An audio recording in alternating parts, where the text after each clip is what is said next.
You are not clean because of some thing you do on the outside, or some words that you say, or some group that you join, who will give you agreement and prove to you that you're clean because everyone else says they're clean. And if everyone is saying they're clean, then everyone will be clean, because we have decided, and what we decide will happen because we have everyone on our side. We can't all be wrong. All these people can't be wrong, because we all agree. And the more agreement we have, the more right we are. That is how religion and Christianity exist. That is the power that they exist by. The agreement. That very, very powerful animal component. That very powerful currency that's so valuable to them. Agreement.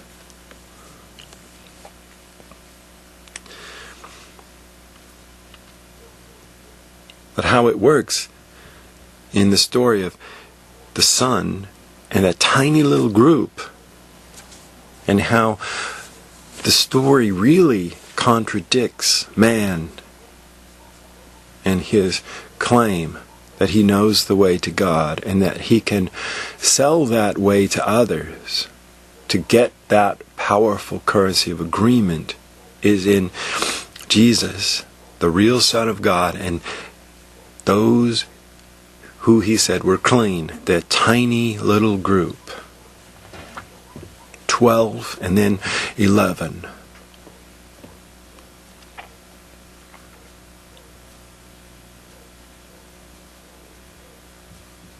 That's what contradicts all of man's institutions.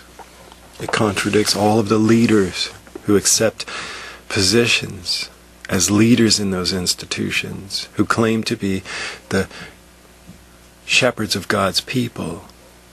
And yet they exist because of the agreement that the other animals give them, not because of anything genuine that God has conferred upon them. And the message of the real Son of God is that that genuineness does not come by man's agreement. Indeed, the very ones that the real Son of God opposed were there because of the same agreement that the leaders of Christianity exist in their positions right now, and have existed, because a bunch of other animals agree that they should be leaders, and that they should propel this idea that they are on the good team forward. They're the good team. They're the team that God favors. That's exactly the same thing that was happening in this time when the real Son of God confronted all these people, and the genuine article, the Son, and a tiny little group that God had chosen for him, who he said were actually clean, genuinely, did not have the agreement that the animals had.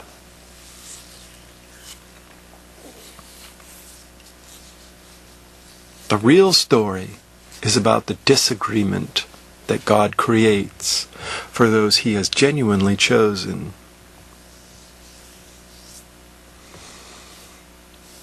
Because the agreement of man is too easy. It's cheap.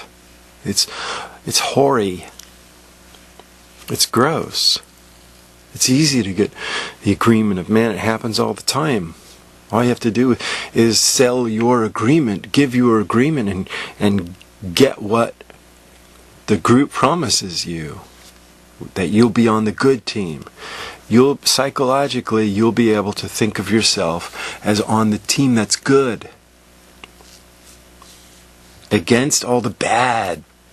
All those animals who don't conform to the good team's agreement. It's really as simple as that. That's really what Christianity and all religion is all about. It's that much of a facade. It's that worthless.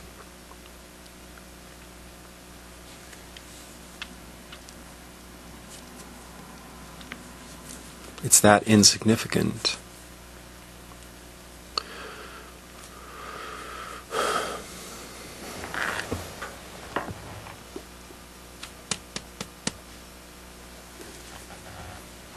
All the animals are all unclean because they all have the same drive living in them. The same pattern exists in all of them. There aren't good and bad animals. They're all bad. They're all wrong. They all exist because of that evil that lives in them. They all listen to the same voice of instinct.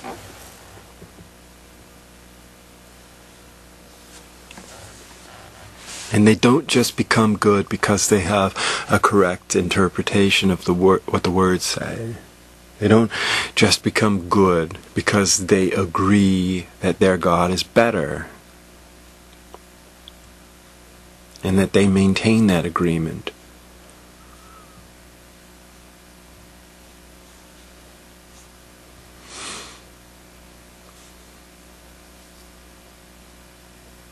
It doesn't work like that in the words that are actually true.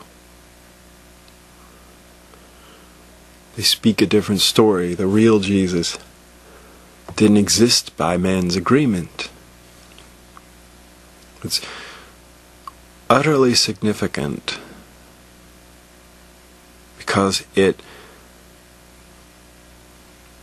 pretty much contradicts all of man's effort to prove to himself and the others that he knows the way to God.